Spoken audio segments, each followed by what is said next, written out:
How will I ensure that I can care for her and support her in her current community while I continue to be a mother, a wife, and an employee? So, is this discussion personal for you as well? Are you listening to the voices of older people and what they need? Are you also giving them space to learn and share their perspectives? Because we know that women across the lifespan have ambitions, aspirations, and dreams about their future. And today we are starting this dialogue and conversation for the first time so that we can understand the intergenerational perspective of ageing from those who hope to live to an older age. Our first panel, sitting here right now, will explore this through a discussion between people at different stages of their life, highlighting what government and civil society can do to encourage a Commonwealth in which women and girls of all ages are respected and included. You may be thinking you're currently planning for retirement or possibly even in retirement yourself. Or you have older people in your lives and this conversation may be possibly a bit trivial.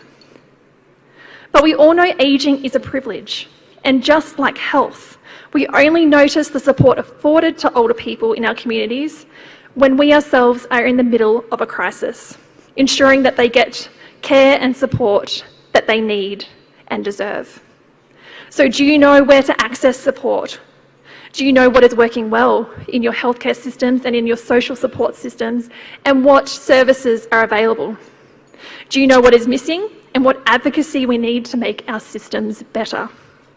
We all plan for good health and ageing, but how are people right now working to create change in health, social and government systems to ensure older people are not left behind, but supported and cared for when they need us the most? This is a discussion that our second panel will be sharing, as these will be leaders from across the Commonwealth, people who are actively involved in fostering and promoting initiatives to help older people in their communities. So I'm just going to come over here and sit next to one of our panellists, and I'll do a short introduction for both of them.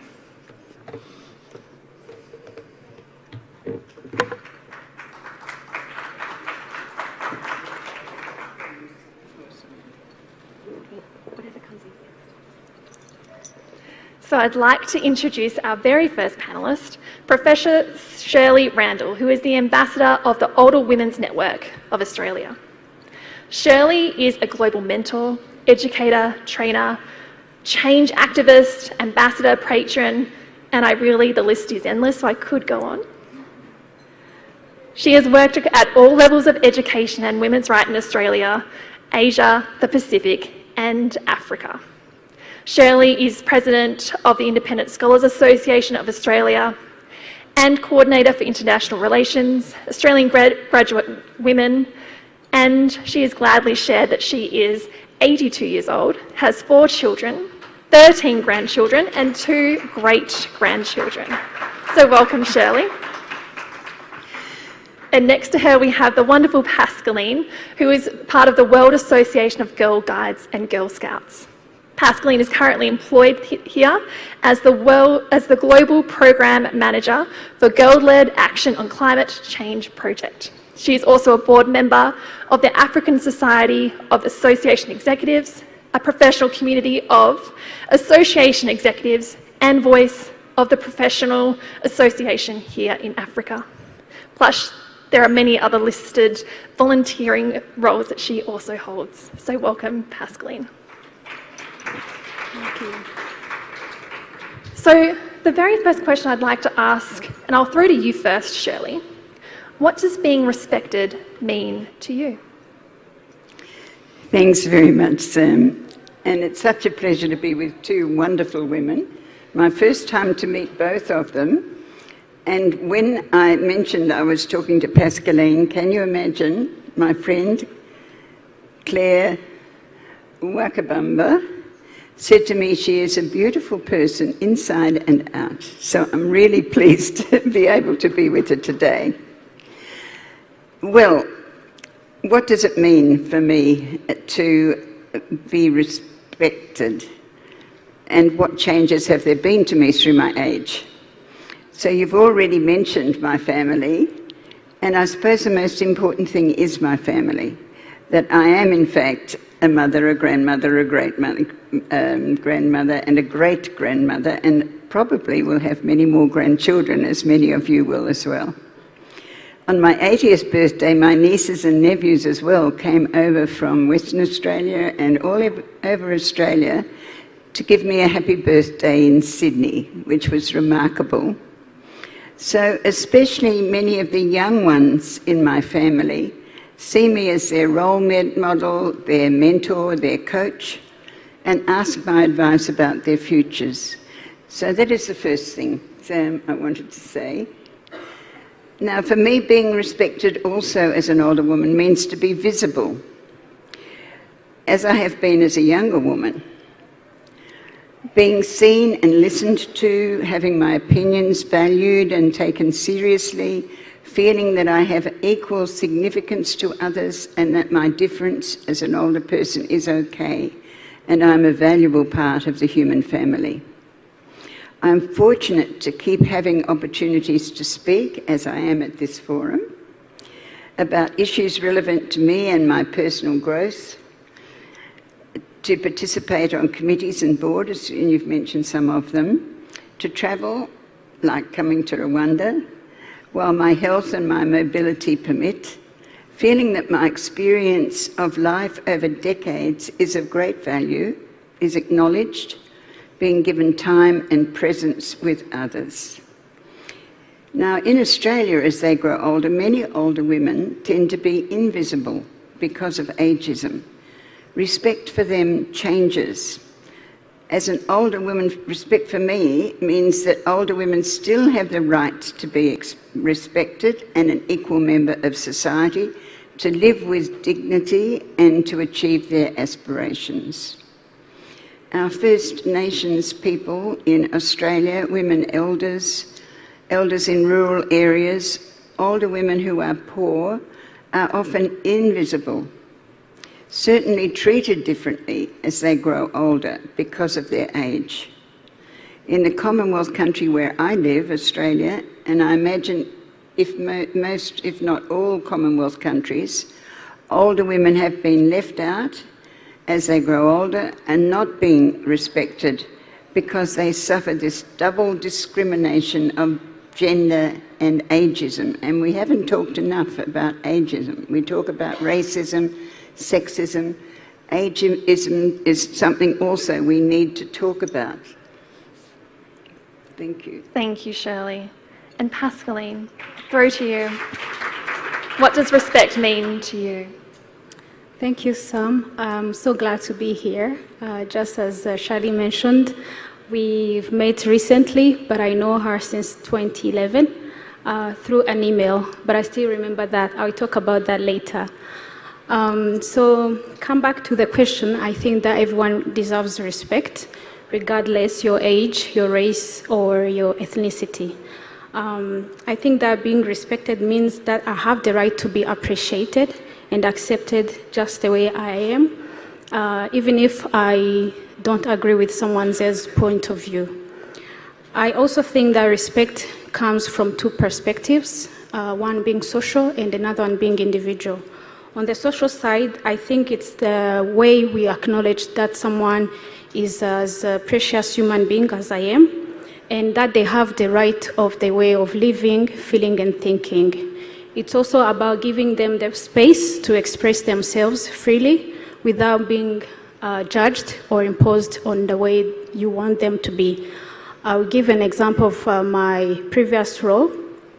I was appointed to become the executive director for Association de Guides du Rwanda.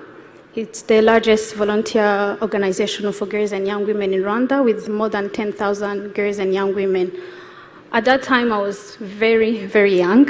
I was very afraid, but the spirit in me asked me to take that job. I was instilled with the values, which were very basic, like respect, loyalty, honesty, transparency, and accountability. And I took it very seriously, but I'm so glad that I took it. One, because it equipped me with the skills and the competences that I have today. And I'm glad that I met people that influenced or motivated me to be who I am today. I wasn't imposed by other people's opinions. Everywhere I walked in the rooms, there were people who were older than me, but I appreciated that I wasn't influenced or imposed by the things that they wanted me to do. They rather trained me, they prioritized my opinions, and here I am. So that was 5 years ago, and that led to the current role that I have today. So I believe that being respected for me as a young woman is giving the young people to excel, to give them the space to express themselves freely, to understand their opinions, but because they have a lot to give. I also think that respect doesn't come from one way. It also comes from my own individual spirit. Sometimes I feel that respect can be earned by taking my role seriously so that my commitments are achieved. So if I fail because of my lack of discipline, if I don't show commitments, if I don't have goals, if I don't listen to the elders, I don't think that I will instill that into others, and I will eventually lose my respect from others. Yeah, and I also believe that respect comes from one's being humble, because if you don't humble yourself before others, then you cannot expect you to be respected in the future. And this is shown in small acts like giving a seat to elderly, thanking someone, listen to people. I think those small acts lead to the way people respect you, and I think that in the future that comes back to you. Thank you. Thank you, Pascaline. I loved how you shared around how all ages supported you across your career, and I'm sure, Shirley, you've experienced that as well, and you're both giving back in your own way in that sense. So part of this panel is to show that older women are visible and they're achieving so much, because I know, Shirley, you recently did release a book. So what are your future goals, and what do you want to achieve in your life? You have so much more left in your life. Thank you, Sam. Well, my mother lived till she was 95 years, so that is my goal, that I will live to be that age too. My family want me to do that as well. And I want to be financially independent, and so far I am, because I was able to save money to put away for a pension on retirement, although not as much as men put away, I have to tell you, in Australia.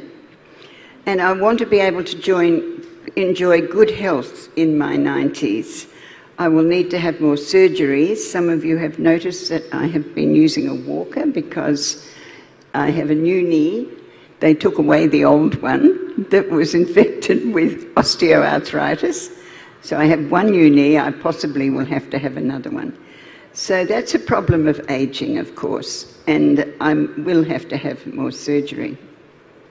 My next future goal is again related to my family, especially the younger ones, to give back to them, to continue to be visible and available to them for loving companionship and mentoring them on their studies, their work and their lives.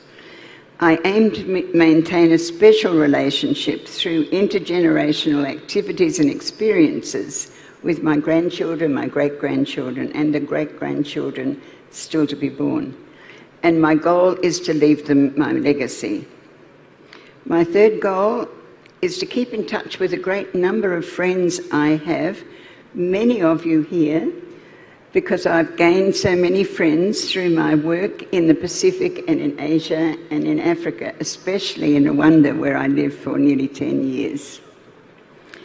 So I want to connect with newsletters, with emails, and coming to Rwanda. I want to continue my mentoring and acting as a referee to young people, to be a good example to them. And I also want to continue to contribute to the Centre of Gender Studies at the University of Rwanda. And so many people here I have met who are graduates now of that institute that I founded back in 2009. And you mentioned my book, Sam. So I'm going to show you, at the request of our Common Age delegate here, who has suggested I put it up here. Now, this book is in the Public Library of Rwanda. It's a digitalised book, so you can go there at any time and read it, or you can download it on the internet. We have very few copies. This is a copy for the Commonwealth Secretariat. Thank you, Shirley. But I do want to continue writing. So my final goal is to continue my work as a volunteer for the National Older Women's Network and as Ambassador to Dignity. That's a voluntary organisation for homeless people in Australia, many of whom are old. And to continue my unpaid work as an ambassador, a board member, a speaker on gender, on older people and on homeless issues, and to contribute to my society in whatever way I can. To continue to nourish and help myself and nourish and help those around me, and to be a supportive and loving friend and community member. So I wish to be involved still with my near neighbourhood and my further community of Australia and a global influence. I want never to stop learning and being involved in meaningful activities. Definitely sounds like you have a lot more to achieve. Yeah. And Pascaline, I throw to you for a similar question. You have a long career ahead of you as well. So what are your future goals? I wish I had the same with Shirley, but they are pretty similar, and I would say that she inspired me some times back. About the email she sent me, I presented somewhere at the UN, and she sent me a congratulatory email without knowing me, and she encouraged me to keep studying, which I continued to do until I got my master's in 2018, and I'm a proud alumni of her school. I did gender studies at the Center of Gender Studies, and I graduated in 2018, so I'm so glad to meet you again. And one of the things that she challenged me again when I met her a week ago was to further my studies and do the PhD. So I didn't have that plan. It's a big plan, PhD. It is. I didn't think about it, but when she told me about that, I said, why not? So that's one of my goals this year. I'm going to start searching of what I want to study. And I hope that one day I will tell you that I graduated. Well done. Yes. And the second goal that I have, of course, last year I got the new employment. I wanted to make impact at the global level by impacting girls and young women at the large scale. So today I lead the Girl-Led Action on Climate Change program, and I would like to keep impacting girls by educating them on climate resilience, because this is one of the biggest issues we have in the world. And part of the things that she also mentioned is financial stability. We need money. I need money. I need to be financially stable when I grow up, when I grow older, when I grow. I think all of us need to grow up in our own way. Oh yes, I am still young. Yesterday we attended a session organized by Sindagiza, and there was one great quote they shared with us, that we are not becoming older, we are becoming classic. So, Shirley, you are not old, you are a classic. And that's where I'm heading. So I would like to build my income streaming, not relying on one job. So I would like to start a company one day. I have a background in journalism and communication, and one of the issues I'm passionate about is journalism and communication. So I would like to start that firm, maybe in 2-3 years. And I would also want to contribute to the bigger society by giving the opportunity to fresh graduates the opportunity to exercise what they acquire at school, so that they can be able to compete at the labor market. Lastly, I am single. I want to start a family soon. All excellent goals. And I definitely love how both of you touched on financial independence. And that's definitely something that a lot of women, we all need to support each other in achieving and have so much action in our communities and in our workplace to help each other achieve that goal.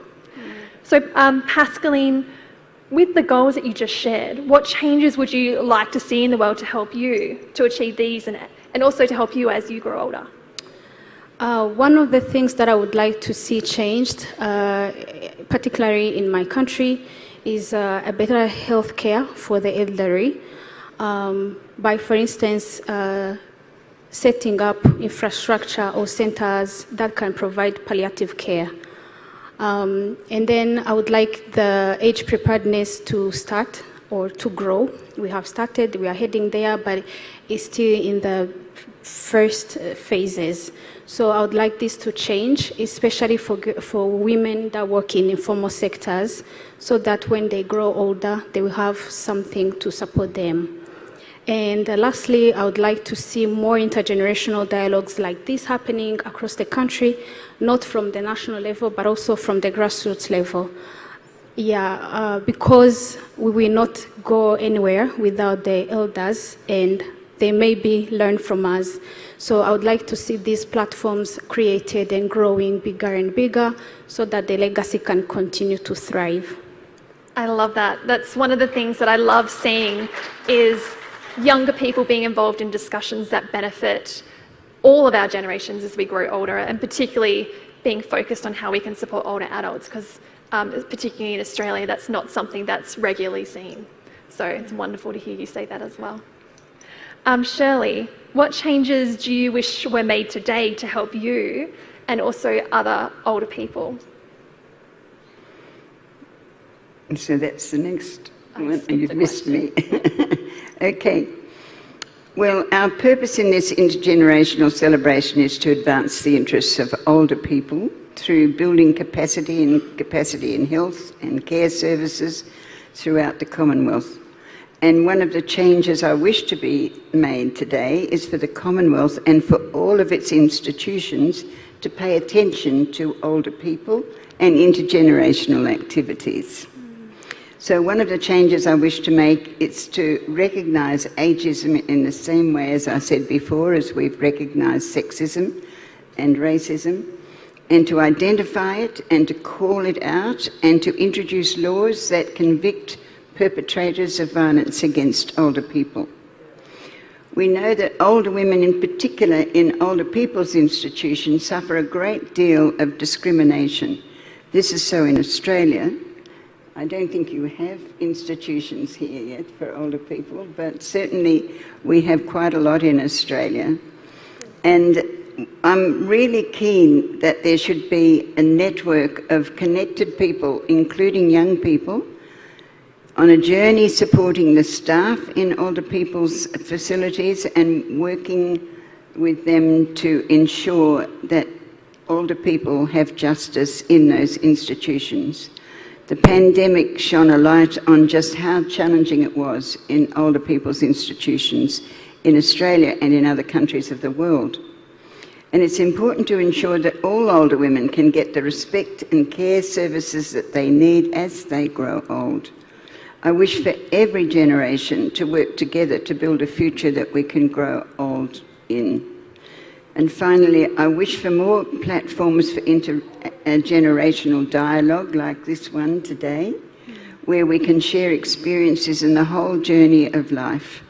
Young people have a lot to give in this digital era, and we can start in schools, where children can write books and of their experiences and help their elders to write books in a digital form. So there's a lot that can still be done on that issue. Thank you. Very well said, Shirley. Very well said. And some of the work that I do in Australia is around ensuring that younger people see themselves as part of the conversations, and that how their careers, be it in accounting, in law, in caregiving, in any civil society role, how they can be part of the conversations because they themselves will one day be older. So what ideas do you have to catalyse more intergenerational communication and action in your countries? Thank you. The first one is that establishment of intergenerational dialogues. I would like to see them grow bigger and starting from grassroots level to the national level, as I mentioned. But there is also one thing that I would like to encourage older people maybe to do, which will leave the legacy, is writing books, like these ones that Charlie is exposing here, but she also has others. We have many books, but I don't think they are enough, especially because of the history of Rwanda, the 1994 genocide against the Tutsi. We would like young people and young generations to come to know the resilience of older people that made us who we are today, that gave us the country that we have today. So I would like to encourage older people to start writing. They might not have the capacity of writing, but if you call a younger person, they can write the story for you, and you will be educating them. They can also make the book available and accessible, either digitally or manually. So on top of those two, I think these conversations are really important to keep the legacy going. Thank you. Yeah. And Shirley? Well, we are celebrating here. Yes, thank you. That was great, Pascaline. We're celebrating this wonderful opportunity of the Commonwealth bringing older and women together in this CHOGM Women's Forum and sharing together both our lived experience and our professional experience, both what's positive and what needs to change. So more forums like this are needed. We do live in a multi-generational world, and we need to include both older and younger people in community forums, in discussion forums, in decision-making forums, and globally, regionally, and in our own countries. We can all share in intergenerational relationships. And I think we should start where the Commonwealth is, to seek models in other Commonwealth countries with funding by Commonwealth institutions for elders and youth to be jointly involved. We have a very good example where Australia has taken an example from the UK about older people speaking to 4-year-olds, and we have this wonderful television program of older people from aged institutions talking to preschool 4-year-olds. It's fantastic. And sharing that notion is really important. And we need funding from Commonwealth institutions for elders and youth to be jointly involved. Why is there nothing written in the work of the Commonwealth that includes older people, when we know that the older age group will increase by 142% by 2025? In Australia, there's a problem with many older women retiring into poverty and homelessness. And First Nation elders in Australia have given us some amazing role models about preventing COVID entering their isolated communities during the pandemic. But because of ageism, we know that not everyone, including our First Nations people, are given the respect they deserve. They need to continue to have agency through cultural respect of elders. Again, I want to finish by calling again on the Commonwealth explicitly to recognise older people as contributors to Commonwealth mission, and suggest that the Commonwealth's institutions include older people's needs and rights in their work, because increasing contact between younger generations and older people, especially with pensioners in aged care villages and institutions, could increase intergenerational activities. Older people can mix with young people in their field or interests. For example, an older person can coach a sports team in their area of sport. They could mentor a young person. They could offer to babysit or to take grandchildren to one activity every week, or to read stories in their local preschool. So there's a great deal that we can do, and I do hope that through this Commonwealth Forum today on intergenerational celebration, that we do have the Commonwealth picking up more carefully and vigorously intergenerational work. Thank you. Thank you, Shirley, and thank you so much, Pascaline. I love obviously everything that you've said, and I do call on all of us to have the conversations with our colleagues, other people in this room, and with all the Commonwealth people here at the Women's Forum to discuss how all of us are part of creating solutions for older adults and all people. And we'll have questions at the very end, so we'll have one more panel, and then we will call out for all for more questions and comments. So I will like to invite our second panel up, and Shirley and Pascaline, please do feel free to stay seated.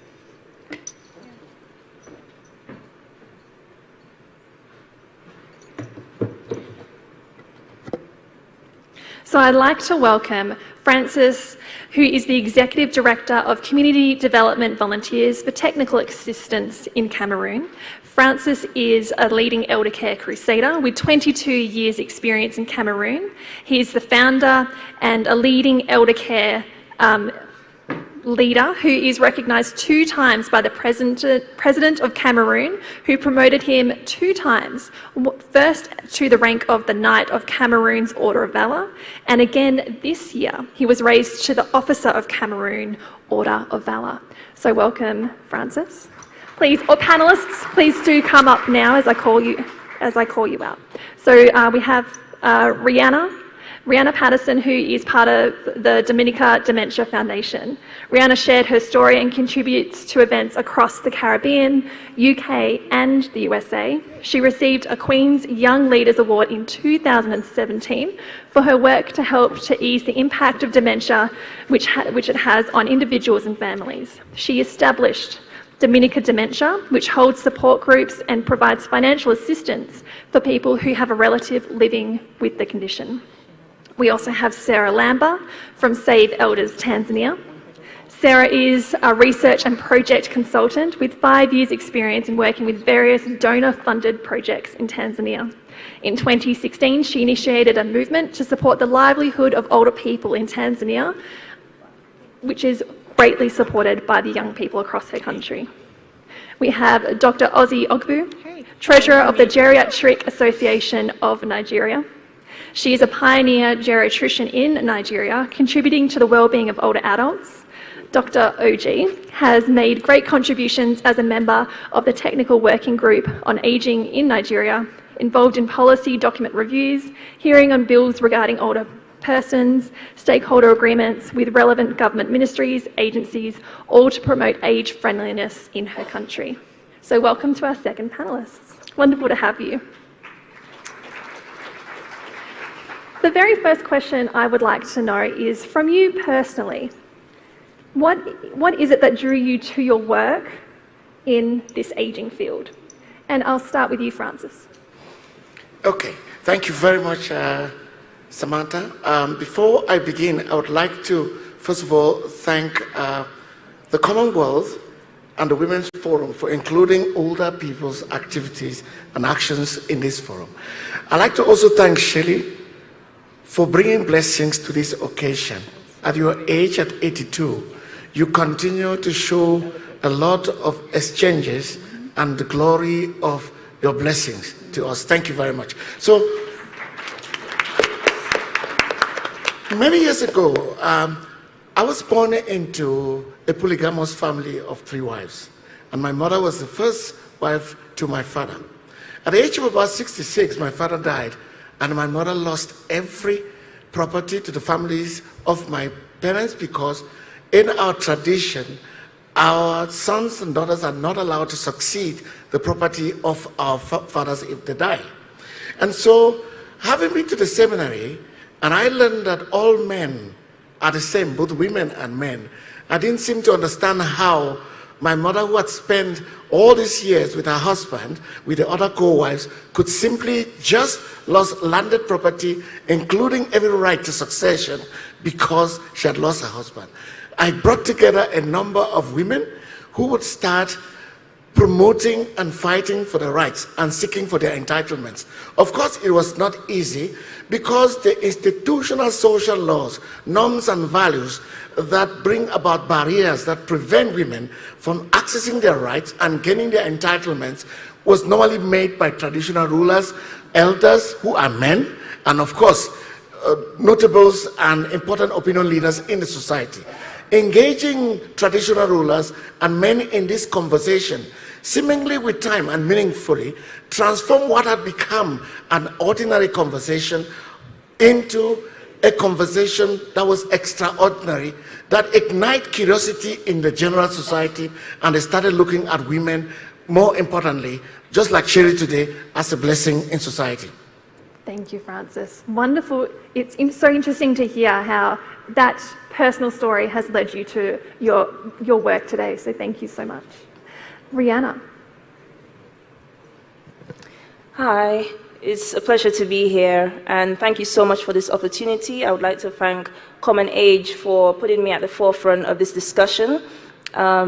I think it's a pleasure to join my colleagues to champion this cause and celebrate aging and celebrate older people, because we don't always get these opportunities to do this on this grand scale. So I was inspired to get into dementia advocacy as my grandfather passed away with dementia when I was 16. And I must tell you, it's something like I've never experienced before in my life. It was my grandfather, and we lived with my grandmother, my mother, and I've known him all my life. He was like a father figure to me. So when he got dementia, and it was so progressive, none of us saw it coming. And we were unprepared, we were scared, we were frightened, we were emotional, and we were just at our wits' end with it. He was back and forth in the hospital, back and forth at home, and it came to a point where he forgot who he was. He forgot who I was, his wife, who he married and known almost all his life. And I thought it was so strange how the brain works, how we can forget our loved ones and even ourselves sometimes, you know, even small things that we take for granted about going from one room to the next, or even just this panel. Someone with dementia might not remember tomorrow or in 2-3 seconds because of, you know, the kind of impact it has. So it kind of led me to further my studies in understanding mental health and understanding older people. And then I founded the Dominica Dementia Foundation at the age of 18 to channel a community of dementia advocates in Dominica, young and old, working together to celebrate, to advocate, to liaise with the government. And currently, right now, our greatest achievement, I would say, is we're working with the government of Dominica, the Ministry of Health, to activate the national plan for dementia. It is needed, and all the governments are called on by 2026 to have a national plan for dementia. But at the very first point, it's my grandfather who channeled me, who pushed me, who inspired me to take on this kind of advocacy work. And I thank him, and I hope that I can continue on his legacy in channeling this cause. Thank you. Thank you, Rihanna. And Sarah, what drew you to your work for Save Elders Tanzania? Thank you very much. I would like to, first of all, I'm so happy to be here. And I'm very happy because I just heard about the story about older people being one of the main agenda here today. And most of us, we had discussion on this. So I would like to thank Common Age Association for trusting me, but Commonwealth and Commonwealth Women Forum for inviting me. So Save Elders Tanzania is a youth-based program supporting older people. It has ups and downs, but I never quit. I have 6 years experience working with older people, but I have 6 years experience mobilizing young people to help older people. So you have a lot of interesting story, but I think because of time, let me share a little bit on what's driving me toward this. So I don't have much on family stories relevant to me helping older people because my grandpa and my grandma, they don't need much assistance. But it's just something called self-driven, and I feel like I want to give it back to community. I'm a Christian, and I have this leadership character. I have this leadership or charismatic leader since I was in school. My first degree, my second degree, I had this leadership position, being a classier or any. So from there, I feel like I want just to give it back to community, and I was studying this community work and project studies. So I feel like I want to give it back to community, but in a very unique way. So I found like most of young people of my age, they're very interesting to work with, if not children's, groups of women's, people with disability, etc. But very few, they're very interesting to work with older people. And the main concern is like, working with older people to get funds, But for me, I see blessing within it. That's all. Thank you. And it's very common from my experience in Australia, for young people to have the family experiences, and also there are those that have that need and that want and desire to give back to the elders in their community and the older people that surround them, because they see that there is a need as well. So thank you for sharing. Yeah. Dr. OG. Yes. Hello, everyone. It's actually my first time in Kigali, my first time in the Commonwealth meeting, and it's exciting that the very first time aging issues are brought to the fore. I'm actually part of that panel. I really thank Common Age for this opportunity. But I must also congratulate you all for being here, because it means that our rival parallel session doesn't have this group. I know some of you had asked questions about what's this intergenerational celebration about. I hope that at the end of it, you would actually have learned one or two things, and you will become advocates for us all to curb ageism in the world. So my journey with geriatrics, I'm a geriatric medicine practitioner. During my training at the University of Pittsburgh Medical Center in Pittsburgh, on the medical floors, 80–90% of our patients were older adults. When we say older adults, we're referring to those 60 and above. So in Pittsburgh, we joke about the fact that Pittsburgh has the second largest population of older adults, second to Florida, where we actually think they're the same group of people.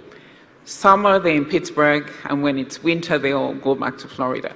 So that was really what had gotten me interested in geriatric practice. Plus, geriatrics was not a subspecialty of medicine that I had been exposed to as a medical student in Nigeria. So I found that very attractive, and I haven't regretted any bit of it. I returned back to Nigeria after my training, and I was very lonely. It was a very lonely space. My colleagues didn't think I would have much to do. Geriatrics, what is there to do? And the same loneliness that I felt, which, by the way, has sort of changed over the years, thank God. My patients, this cohort of older adults, tend to feel on a regular basis. And we all have that chance to change that by giving them an opportunity to have a voice, making sure that we overcome and curb ageism.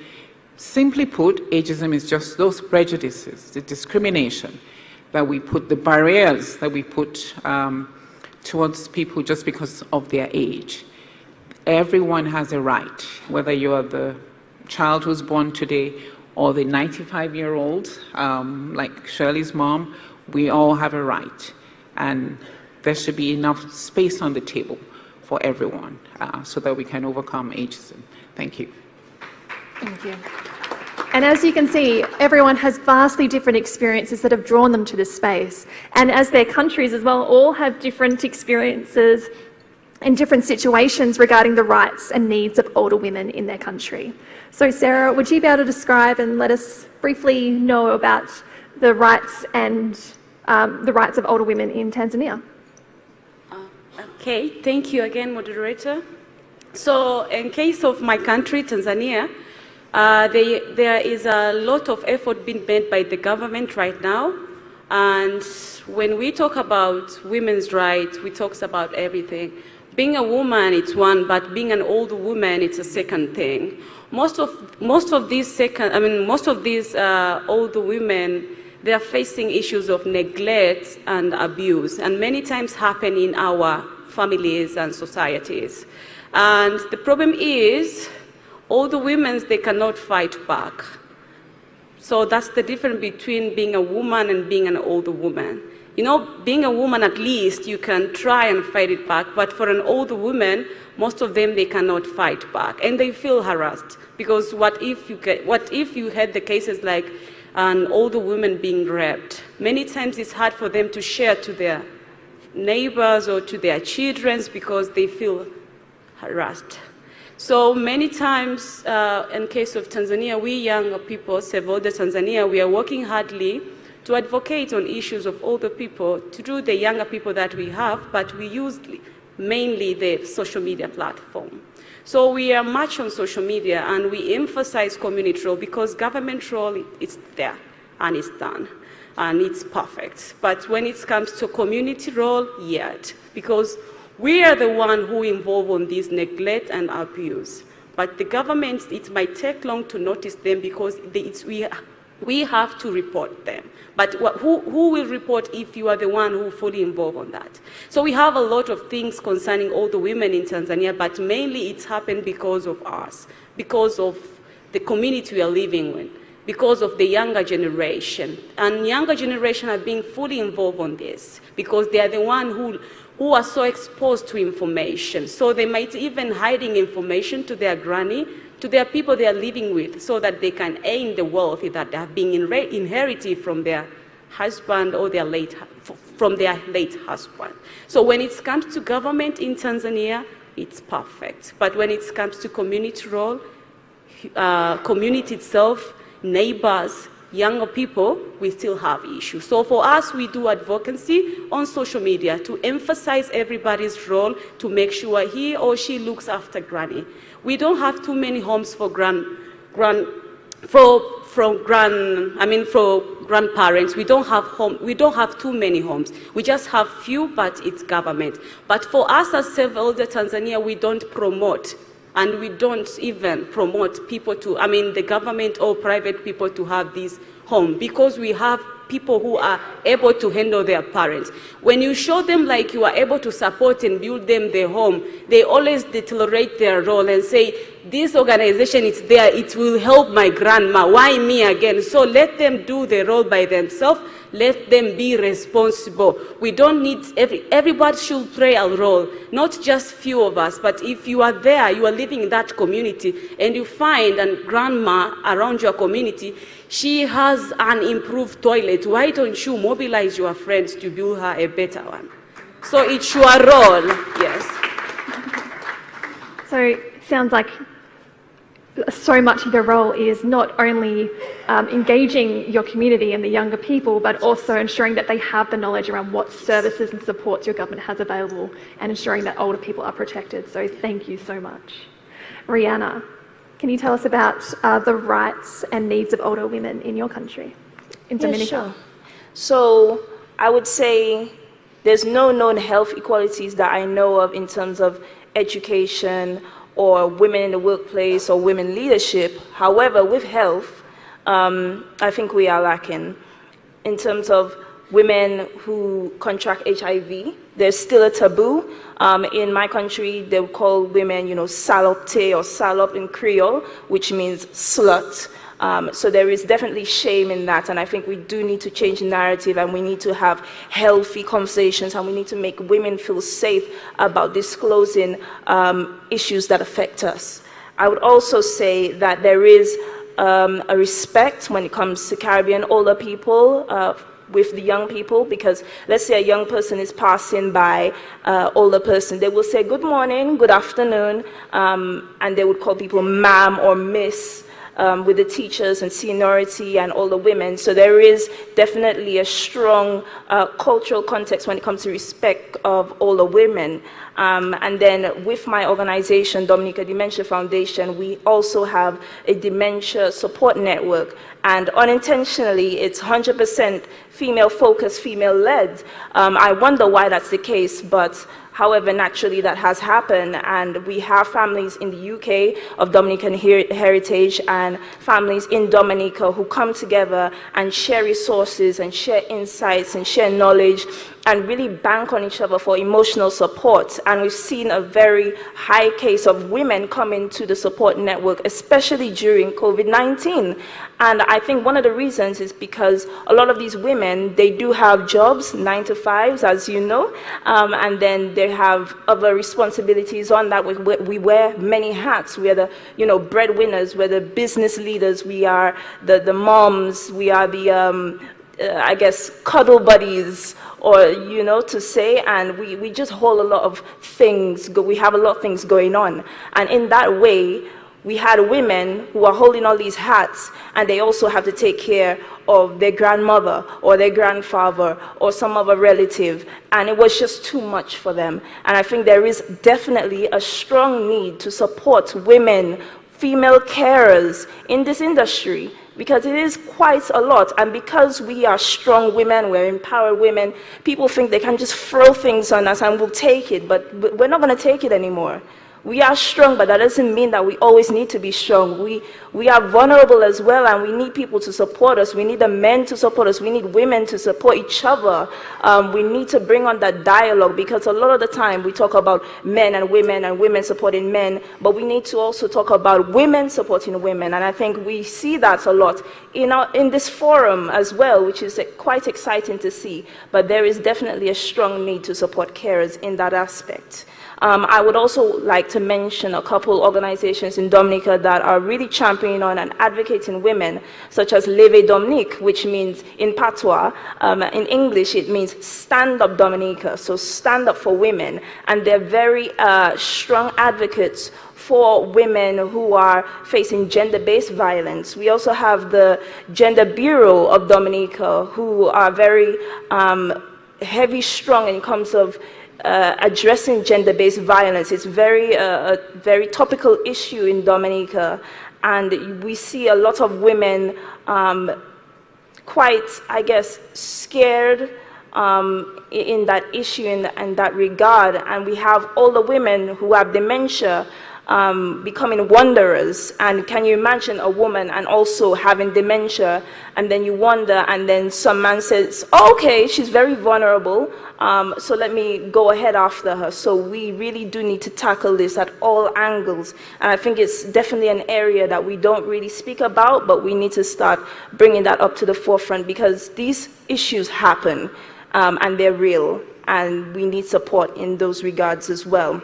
We also have the Dominican Council of Women, who are also quite active, as well as Lifeline Ministries. And when I was in Dominica, I was actually a victim supporter. And I can tell you, these women hold these stories for years and years and years, and they need healing.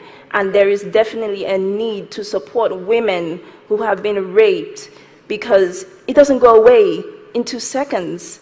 It really doesn't. These things go on for the test of time. So we need to really support women who have been sexually abused, especially in Dominica. I would also speak on that as well. So to end, I would also say there is a need for social well-being in Dominica. I'm sure there is also a need for social well-being in other countries as well. There is not really a recreational, I guess, building that you can go to in terms of finding friends and finding new activities to do as an older woman. So there is also a need for that. And as I close, I would also say that there's a need for supporting older women in the workplace in terms of menopause leave or even grandparents leave. Has anyone even heard of grandparents leave? This needs to be a thing, because grandparents, sometimes you find that they work up until retirement, and they've got grandchildren, and of course, all of what we're doing is quite important, but nothing is more important than family. And we all want to spend time with our families. So I think we need to, support grandparents who just want to spend the rest of their days with their grandchildren and the ones that they love. So please help in all aspects that I've mentioned. Thank you. Thank you. And I'd love to hear also in Nigeria. Do you have similar experiences to Tanzania or Dominica? What's it like over in your country, Dr. Oji? Very, very similar. So the Constitution of Nigeria makes provision for the protection of every citizen, regardless of age, geographical location, and gender. So at that level, we all have the same rights.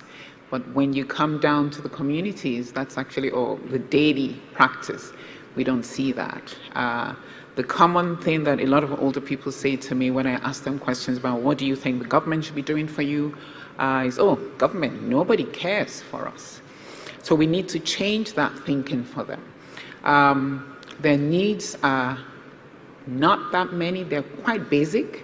Because when I would even ask, okay, if we would get back into the conversation, they're talking about electricity, they're talking about water, and these are so basic things. They're not even thinking further about what specific needs there are to their cohort. If we look at Shelley, if you don't mind, I'll make you my index case. Shelley is 82, and she's able to continue to contribute. She's here as a panelist and has told us a lot about what she's doing. She continues to do, and she wants to do more. Why is that possible, and how is that possible? Because she's aging well. The WHO gives us this tenets or guidelines for healthy aging. For us to describe you as aging well, you can move with or without an assistive device. You can continue to engage and contribute to society. Vision is preserved, hearing is preserved with or without assistive devices. There are communities where there are women like Shirley who cannot be here today because A, they don't have an assistive device that would get them into this hall, or B, we are in an environment where there are no ramps, no rails to even allow someone who's using a walker to get in. That already is ageism, that already excludes or discriminates against such people. And that brings me to that intersection of ageism, gender, and disability. So when you have a woman in those, that has those three in existence, that's a triple jeopardy. And Shirley's telling us about the fact that we're talking more about sexism, racism. We really need to make a lot of noise about ageism. And if you could just take a minute to reflect on how even you, all of us here, might have at one point in time in our interpersonal relations or connection with older people have really discriminated against them. Is it the way we talk down to them? Is it the way we shun them because we think our face is wrinkled, clothes are not clean, and all of that? We are all guilty one way or the other about ageism, and we really need to overcome that. So a lot of their rights are violated, the lack of respect, right to good health care. So I told you about being lonely when I returned to Nigeria. I didn't find other geriatricians around, and even today we have less than a dozen geriatricians in the country, where we have 216 million people and close to 15 million of those being 60 and over. If you do the math, a dozen to 15 million, that's really skewed ratio. So there's a dearth of capacity to provide the need of our older adults. Older adults need care in different settings, in the acute care setting in the hospital, home-based setting, palliative care, I think Pascaline mentioned that, long-term care facilities, and we have not enough capacity to be able to provide the care in all of those settings. So we really need to think about how do we get more of our healthcare workforce trained on geriatric issues? How do we get geriatric into the curriculum of medical students, physiotherapists, nurses, pharmacists? Because these social workers, these are all the disciplines that we require to provide geriatric care. Is multidisciplinary. So there's so much that we need to do to be able to meet the needs of these older adults and make sure that the health care for them is of good quality, is accessible, it's affordable. So affordability brings me to the issue of health insurance. We must think about health insurance. For us to achieve universal health care, we cannot leave the older ones behind. And the benefit of longevity for any community, for any society, can only be harnessed if we keep those older people as healthy as possible and make them live as independently as possible, give them a platform to continue to contribute as they desire to do. And I 100% agree with ensuring that we have the workforce to support our older adults. As we previously stated, an increase of 142% by 2050. If we are not advocating and supporting all ages to see how they can be part of policy development, healthcare, building design, as well as our civic spaces.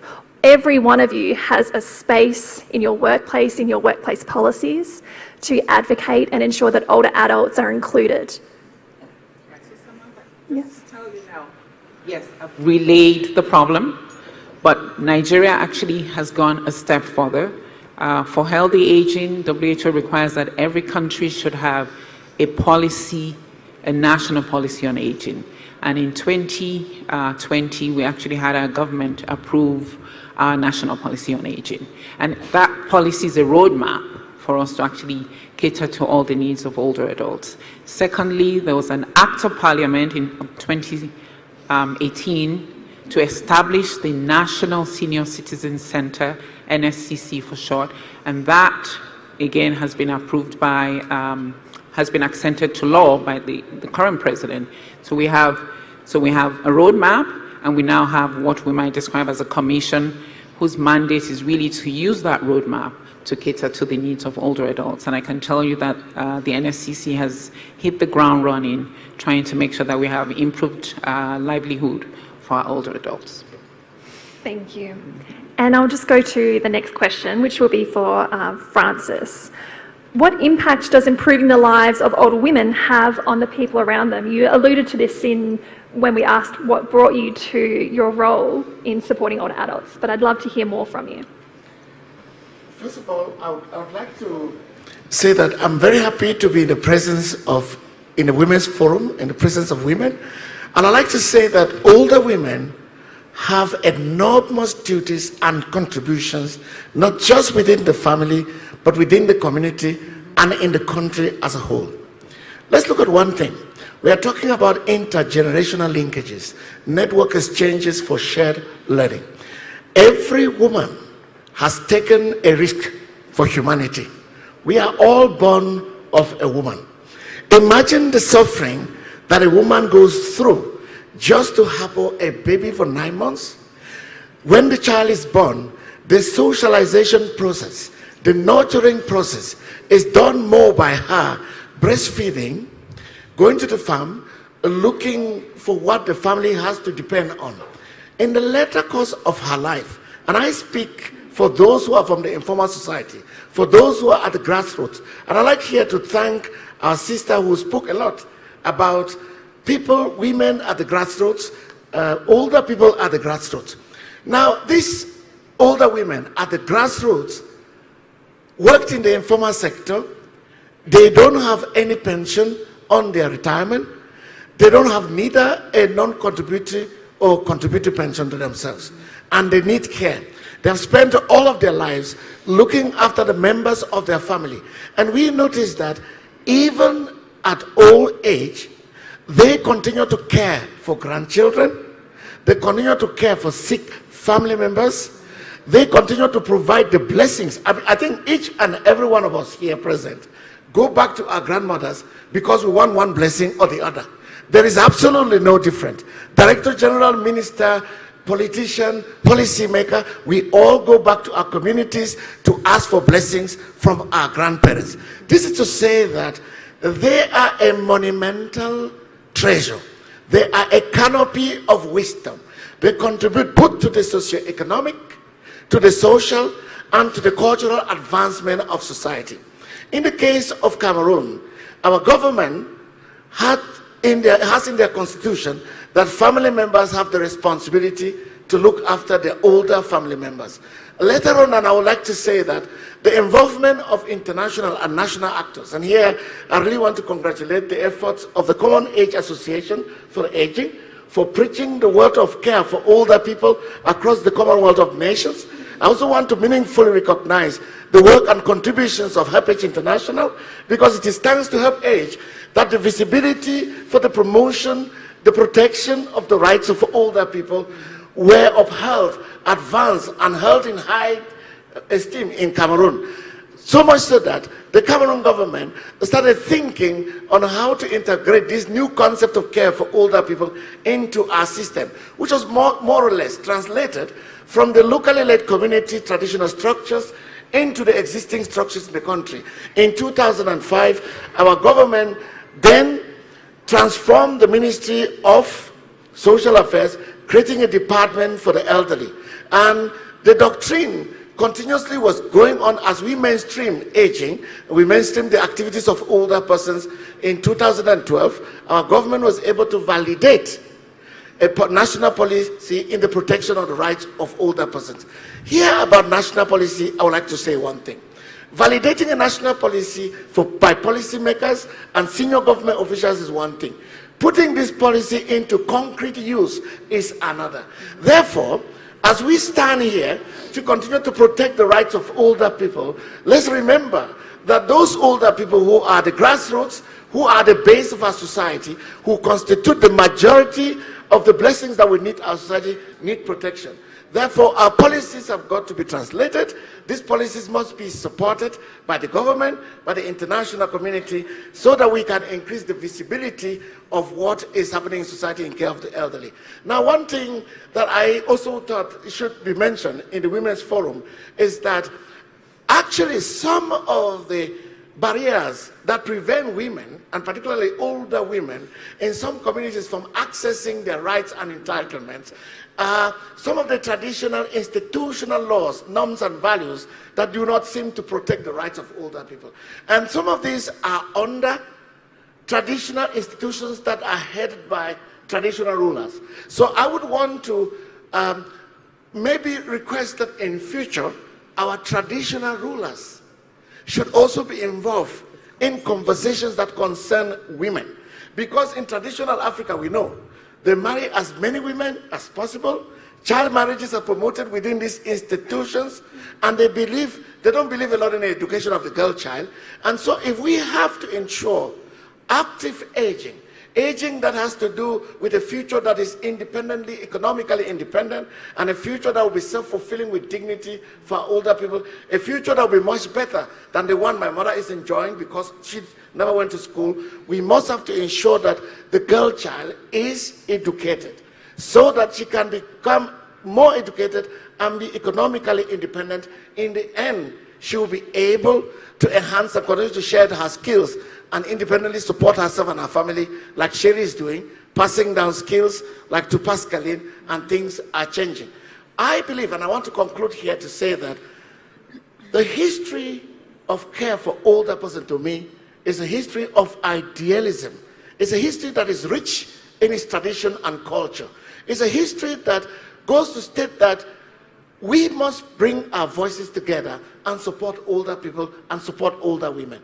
If we do not do this, this education will not be able to go wide and far, so that there's more involvement in enabling them to be frontline campaigners in their unchanging process. They have to make informed choices. And so to me, for those of us who come together who really do care, we can be able to put our voices together and help to uphold and advance the norms and values that protect our older women, and particularly those that protect the education of our women. Thank you very much. Well said, Francis. Thank you. I'm going to throw to you, Sarah. Why do you think it's important for younger people from the 20s, their teens, and even younger to be part of the discussions around older adults, the activities that support them, and also calls for change? Okay, before going direct to that question, let me get back quickly, because I speak very quickly. So let me get back a bit.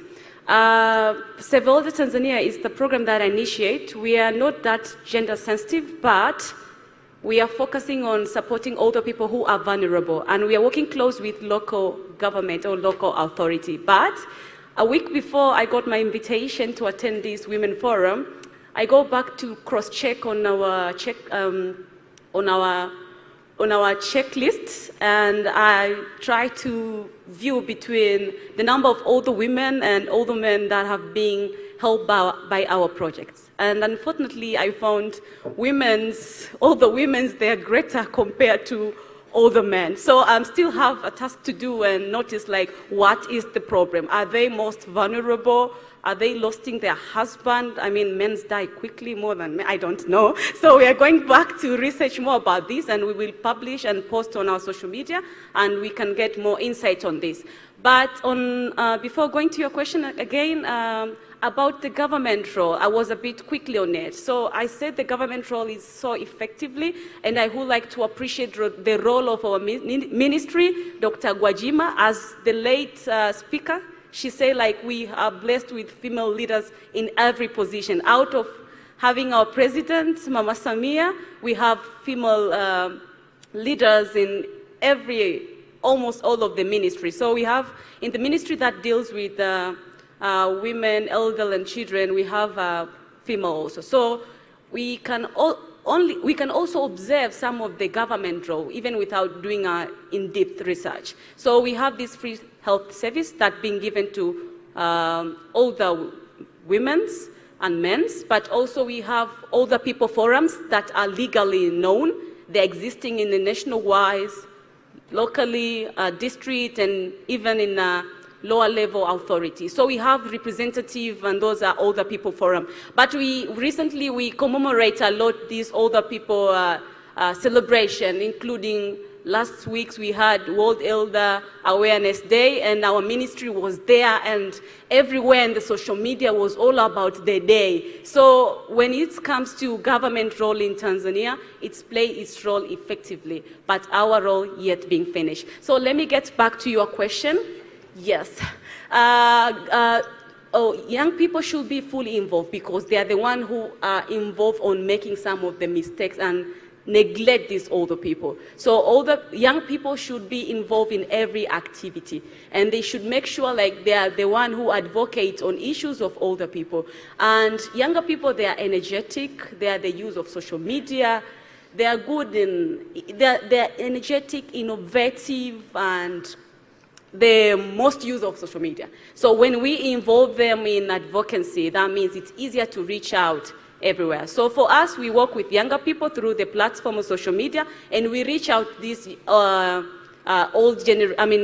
aged population to do several activities. We help them in different ways. We have some health-related projects. We have issues on food and nutrition. We promote hygiene, and hygiene was there even before the pandemic started. So we always have this hygiene project, and even before pandemic. And good enough, during the first wave of pandemic, we got funds from HelpAge Tanzania. We are so happy on it, and we implement one of the projects in Arusha. Now it's based on promoting hygiene toward older people. So younger people were there, and this combination between young and old, it's make a perfect match, because young, we are more of social media. We know a lot on social media and those stuff, but older people, at least they are still looking forward to be more close to us. So when you connect the dots between younger people and old people, we make it perfect. Thank you, Sarah. Well said. And that question will be the last one for the panel. So does anyone else want to add a comment around why it's important for younger people to be part of the discussions and activities and calls for change? So does anyone want to add anything briefly before we close this session? Absolutely. So if you want to age well, you have to be in that space where older people can share their experience. So as a younger person, you're learning about the challenges of aging.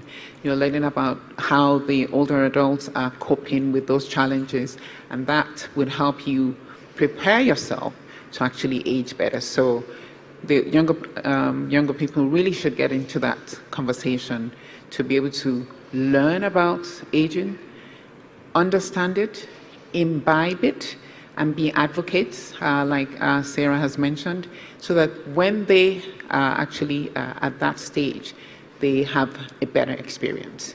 A society that allows that connection, that intergenerational connection, would not be missing out on the older adults sharing history, culture, skills for showing empathy, with the younger ones. And that way we'll be securing our past, our present, and the future. Thank you. Francis or Rihanna, would you like to add anything? Yeah, I would definitely say that having young and old interactions is very important. I think especially as a young person, we can be quite rival, quite provocative in a sense of telling an older person when they're going wrong.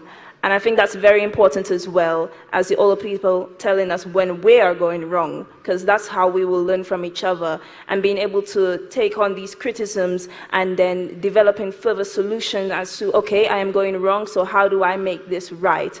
If, let's say, a young person is working on older people initiatives or actions or policies, don't think that you know what you know. Include older people in the discussion. If you're working on an older person policy, why are you not having an older person on the forefront consulting with you hand to hand? Is what causes a problem, especially with young people as well. If we have a young person's report, why don't we have young people at the forefront telling you what the causes are, telling you what the solutions are? This is how we grow. This is how we brew innovation. And this is how we break generational norms. And I think it's very important to do so, because we can't continue recycling the same actions, the same ideas, the same sort of solutions that we think work when they don't. And us young people will come and will tell you that it doesn't work that way. We need to change it. We need to flip the switch, change the narrative, change the solutions for not just ourselves, because we can't just think of the present, but we need to think about future generations to come. For example, I guess funny intergenerational norm I think that we need to break is cooking.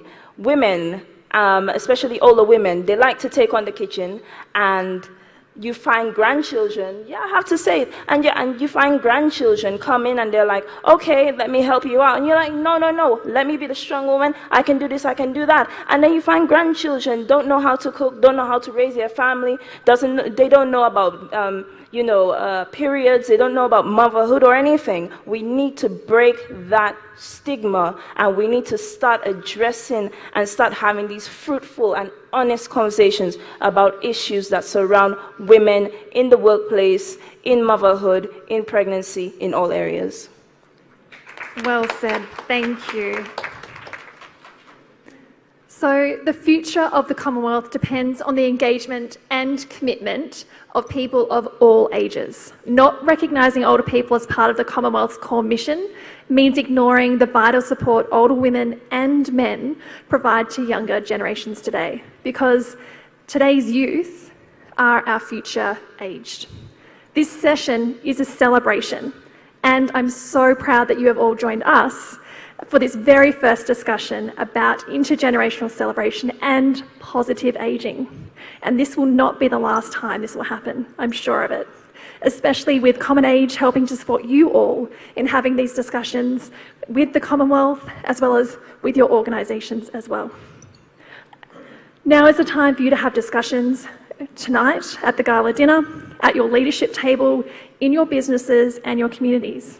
How will you be working towards a Commonwealth that engages, empowers, and actually considers older people and your own future older self? Perhaps now is the time to start thinking, what does ageing well look like for you? And how can you make sure that that happens in your communities today and into the future? We'll now open to questions, so please do raise your hand. Lady in the white jacket.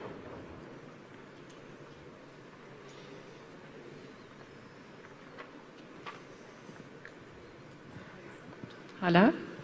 Thank you so much. I think my love for the elderly started with my great-grandmother. She lived to be 102, but it's not why I admired her. She survived the concentration camps. When she was 13 years old, she lost her mother and her sisters and other siblings and cousins in the concentration camps, but she started as a 13-year-old child-headed household. rebuilding her family. And when she had her 102nd birthday, she had more than 100 descendants. So in that inspiration, in my early 20s, I started an orphanage and a place of refuge for destitute people and a home for the elderly that could not be helped. And I really commend what you said in bringing the elderly and the children together. We saw so often that the elderly had no children that supported them, that didn't care, and you could really see the neglect, you could see them losing hope. And by linking them back to the orphans, to the children in the children's home, they found hope again, they found purpose again by linking back, by inspiring and asking, what did you do, what did you study, how did you progress? And we were able to then link those in business with other business people. We had job creation, job readiness, empowerment, entrepreneurship training, but then you could link those elderly, and I'm a past member as well and mentor on the YALI program, the Young Africa Leaders program, and working with Barack Obama with the Washington Mandela Fellowship in honor of our late President Nelson Mandela. And I've seen the benefit of linking mentors with the youth and empowering them. And my comment today is I want to really ask the Commonwealth to link 1 million elderly with 1 million youth. I mean, we've set targets for empowerment. Let's do the same by getting mentors from the elderly in the Commonwealth that can really step up and mentor young youth. Thanks. And I love the point that you did raise, our elders. It is a privilege for them to grow old with a family, and not everyone has that privilege. So it's well done on everything that you have achieved and making those connections. We'll go to the middle, the lady in the blue. Yes. Good afternoon to everybody. I'm Gwanse Elizabeth, President and founder of Phoenix Survival doing Women and Youth Empowerment. So, I've heard everything you said, but from my background as an African and very conservative African family, grandparents old and die with the grandchildren at home. We take care of our grandchildren, our grandparents. We don't send them to old age houses. That is what keeps them alive for longer ages. An example of another country, but Western country that does that, it's not even Western, Asian, is Japan. They have the longest aging group, and they are always in the houses with their children and their grandchildren. I realized that most grandparents who die, they don't have children around them. They die of loneliness. They die of loneliness. And something that I've appreciated on another Asian country, that's China, because China is very busy, parents are always out, you don't even have a life because you're always working. So what do? If you have to send a child, your grandparent or your father to an old age house, it is obligatory for you to visit your parent at least twice a month. And you must give, it's an obligation, you must give them pocket allowance, at least twice a month when you are visiting them. The fact that you visit your parent or your grandparent in the old age house, he's happy. It's that joy. It's not the fact that people are. It's stressful living where you are not loved by people around you, like genuinely love, that are just taking care of you, turn you, change diapers and everything. But most of those grandparents live longer, like in China too. They live longer. So I think the Commonwealth needs to work on a program where they can forward to United Nations and all those organizations concerned by using those prototypes like China and Japan with African society. Because where I come from, like in Northwest, it is a taboo. Like me, how can I give birth to you, nurture you, You cry, you are sick, you are dying. I, your mother, am with you till the very last, and I'm old. You send me to an old age house that I'm disturbing. I have dementia. Look for a nurse for me. You send me to an old age house. Before I die, there'll be an laboratory for you. Can I add? Thank you very much for your comment. We had a person at the back in bright blue and a lovely gold pattern. Oh yes, sorry, before you start, Shirley would like to make a comment. Sure. I just want to make a comment because I know and value very much how in African and other countries you keep your mothers and fathers, but mothers especially, in the home. But I just wanted to say, from my mother's experience, who was 95, that she actually looked after herself in her own apartment for years, and she had regular visitors from us. But finally, she broke her legs and her hip, and we just couldn't manage. We had a trolley in the house to lift her up. My two brothers couldn't change her diapers. And she said to me, it's time. I came back from Rwanda, and she said, it's time for me to go into an older person's home. And she said she would never do it, but she went and she had a wonderful 6 months of extra life because she had all these activities. She learned to cook again, and she did all these fantastic things. So we should, and also I should say that in our country, 80 is the normal age, or the average age that men live to. Women live till they're 85. That is the average age. And that is why women are living so much longer. And so we should be tolerant of each other's relationships with older people. That if we can keep our parents at home as long as we possibly can, of course we can. But we are so fortunate in Australia that we have places where people who can no longer stay in their own home because of huge disability or dementia, which is another problem. My brother's wife had dementia, and she stayed at home while she could, but finally, at the last stages of dementia, people get very angry, and she started to beat her husband, and he had to put her into a home, into a hospital. And it's a terrible thing to have to do, but we have to recognize that as we are getting older in every country, we find that there are more challenges for older people. Challenges with breaks in their hips and their legs, challenges with dementia. And it's fantastic if we can, as younger people, persuade our governments to have policies to deal with that and to change the laws so that that can be dealt with. Thank you. I'm sorry to add, but I thought that was important. Very quickly, because we have one question we've already gone through, so very quick. Yes, I think what she mentioned is very important, particularly for the typical African village family. I like to say that in Cameroon, in the Northwest particularly, we looked at the situation of isolation of elderly people, and as you say, the young people go and leave the grandchildren with the grandparents, and they're alone because they cannot move them to care homes. That is not part of the tradition. We engage community-based care of the elderly within their community. This means that the family has to be educated, the community has to be educated to develop interest in these older people. We decided to go quarter by quarter, and they were grouped into social clubs of older persons.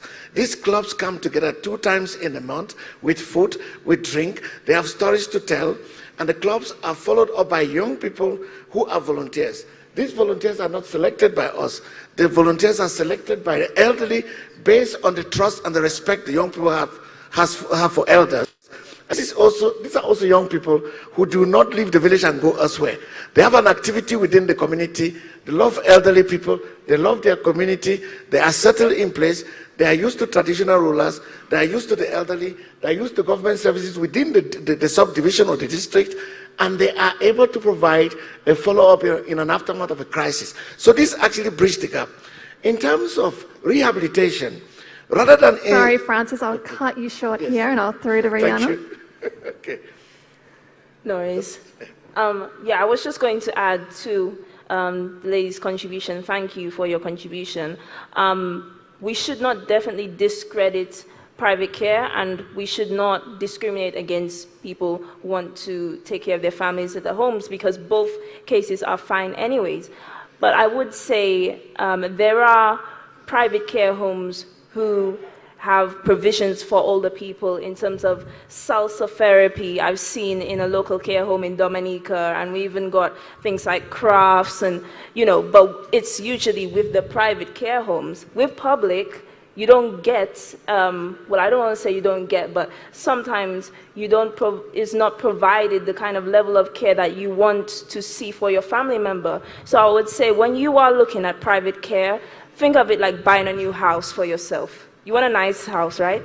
So think about having a home for your family member that will treat them in the way that you want to be treated. Don't just go and shop around, for 2 seconds and say, yeah, that's the care home I want for my family member. You need to look at this stuff. You need to look at how they treat their staff. You need to look at how they treat their older people. What social activities are available? What's the kind of audience like, at the care home? You need to look at all aspects of the care home to make sure that you're making a, defined decision, and then that will also put your soul at rest, because no one wants to put someone who they love in a care home and they're just being treated illy. We don't want that for each other. We all have a duty to look after each other and ensure that we have the best quality care possible for everyone, young and old, in this world. Well said, Rihanna. And we'll just go to this question. Yeah, no, thank you so much to your panelists. I think it's a fantastic panel. I'm just going to add to the conversation just a few seconds, and then maybe ask a question directly, because the point I want to bring out, it's an intersectional lens about those who are aging. And I'm going to speak about the context of queer community or LGBTI older persons who for the longest time have been invisibilized in communities. And even when we have this conversation, it's going to be even more harder to talk about queer older persons because of the social dynamics, the structural challenges, and the criminalization context of countries they belong in. And I think it's somehow quite an important narrative of this topic that we need to reflect on when we speak about a common future for the common age. How do we ensure that we integrate, we include, and we draw on diversity of older persons across the board? And I wanted to specifically add, I don't think many of the panelists would touch so much on it, but it's for the entire conference to take note of the forgotten LGBTI queer persons in this conversation. The second point,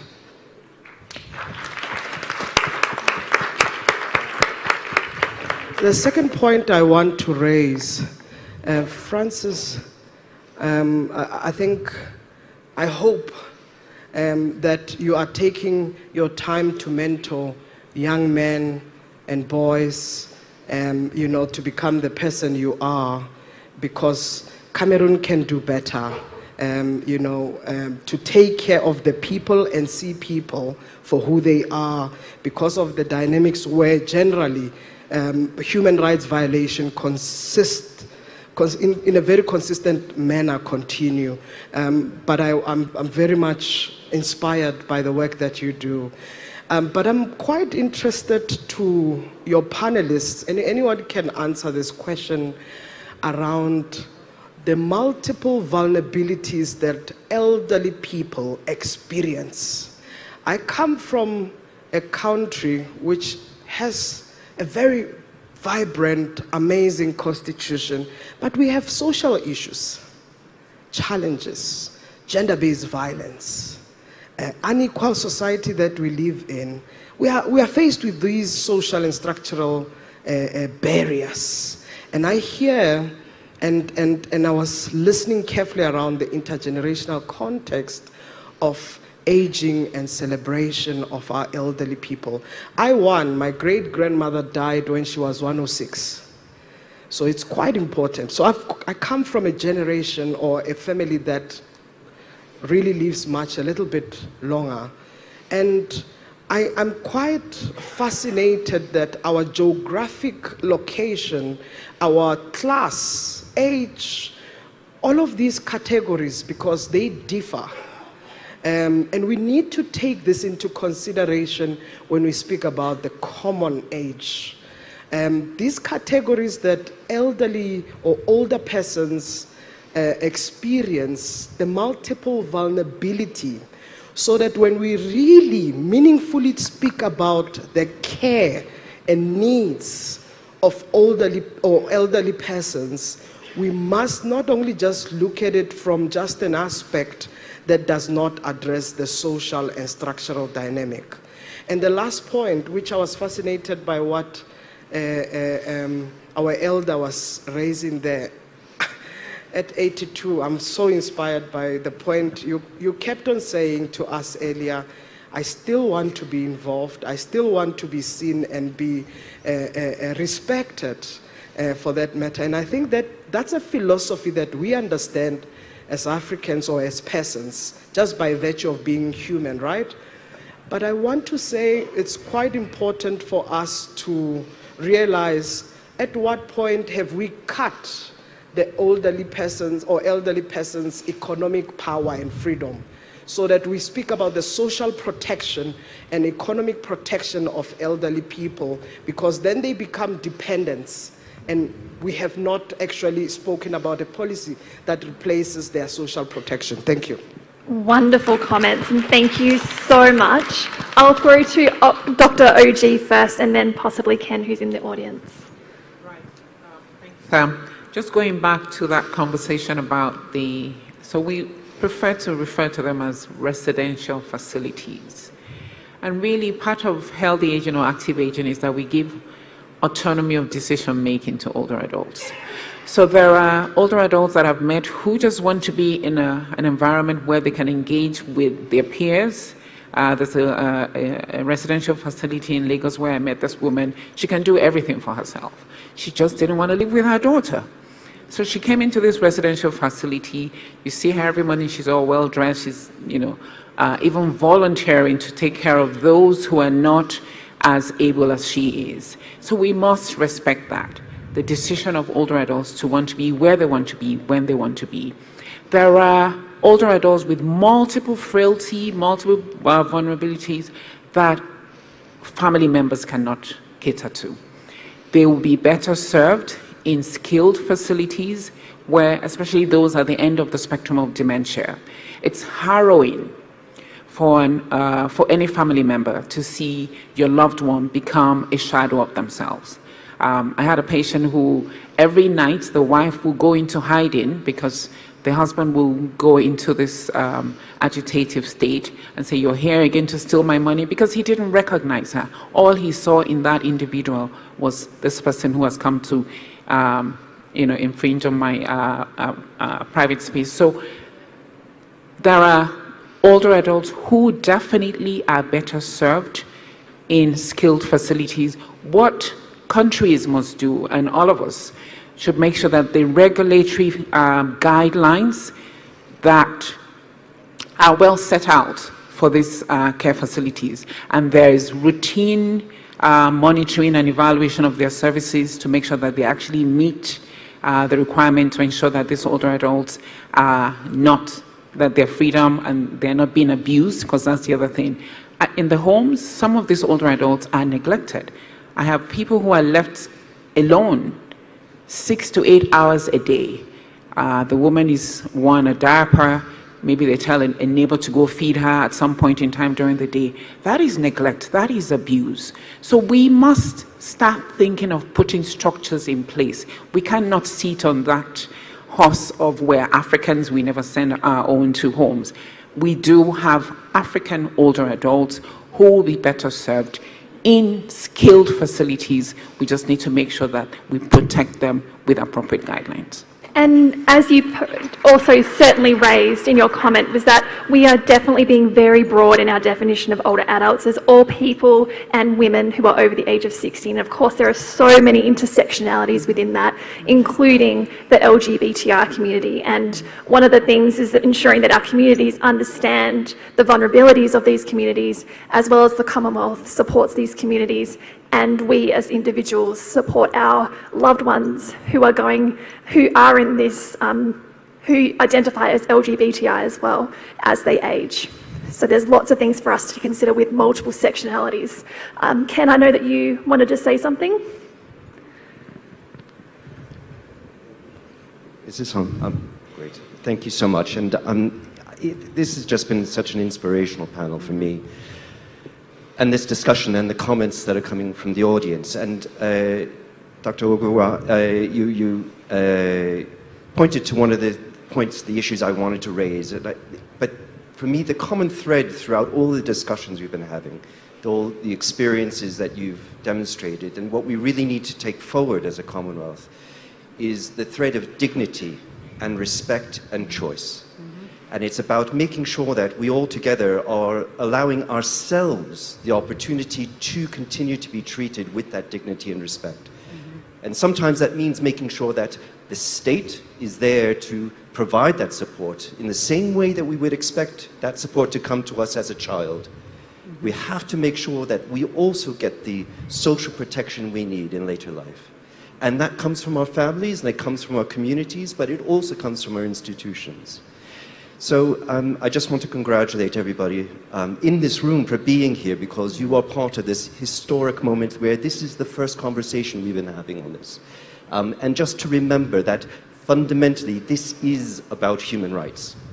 And we have to really strive to make sure that our human rights as people, as we get older, are protected. And there is one more step to take on this, which is we need a UN Convention on the Rights of Older Persons. We're not there yet, but hopefully we will get there soon. Thank you.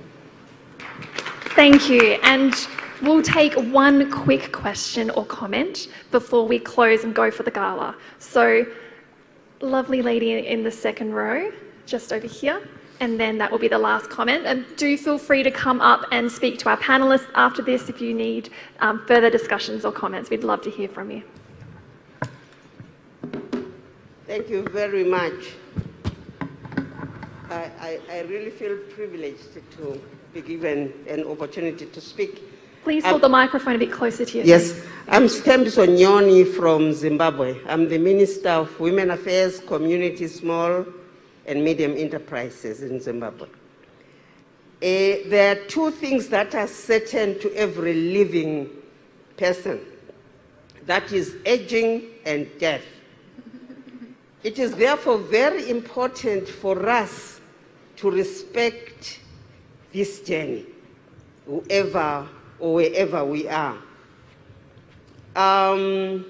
In Zimbabwe, we have started what we call bridging the digital and generational gap. Because it is estimated that in about 10 to 20 years' time, most of the jobs will be digital. So if our young people and our elderly have to continue to relate, we have to make sure we bridge both gaps. I am the last of 8 children in my family, and I had the pleasure of looking after my aging parents. There is a certain joy that you get by doing that no other situation can give you. So it is important for us as Africans to continue, or as human beings, to continue that culture. But I really want to thank the panelists, especially for emphasizing the need for the young people to take care of the elderly. And also to have platforms where the elderly will go and tell stories to the young people. That connection is very, very important. We started this program in Zimbabwe because we have a lot of professionals that are retiring. And they are lonely, and a lot of wealth that they accumulated is being wasted. It's not being used. But we need to create platforms where we bring them back into communities. Some of them are healthy, but they are just over 65, where society says, after this age, you are too old to work. But they can contribute so much to communities. So I really want to support our panelists. I was listening very carefully. Every one of them really educated us today. If we could take home the importance of living together, appreciating each other, and then knowing that each generation has something to contribute for the now. There is nobody that is irrelevant in the now. We need our history. We also need the future that comes with the new generation. So together, we are able to transform our society. Let me end by saying, we can never overemphasize the need to take care of our aged at grassroots level. Because remember, these were the women who were fetching water for everybody, fetching firewood for everybody, doing agriculture, producing food for everybody. All of a sudden, they can't do that for themselves. And there is nobody to do those things for them. You can imagine the situation they go through. And I think that we really need to revive our culture so that we take care of each other, the younger and the aged, so that we build holistic societies. I want to thank the panelists. It was very, very enriching, and I think it's going to enrich my program when I go back home. Thank you very much. Thank you. Very well said. And I love how you said we need our history and we need our future. Please join me with a huge round of applause for our panelists. Thank you so much for all that you have shared. And now please join us all at the gala, and we would love to have you come and join us and ask any questions as well if you'd like to continue the conversation. Thank you. Thank you very much. Thank you so much. Thank you very much. Thank you. Thank you so much. Thank you, Kenny. You're so great. I can't even begin to tell you.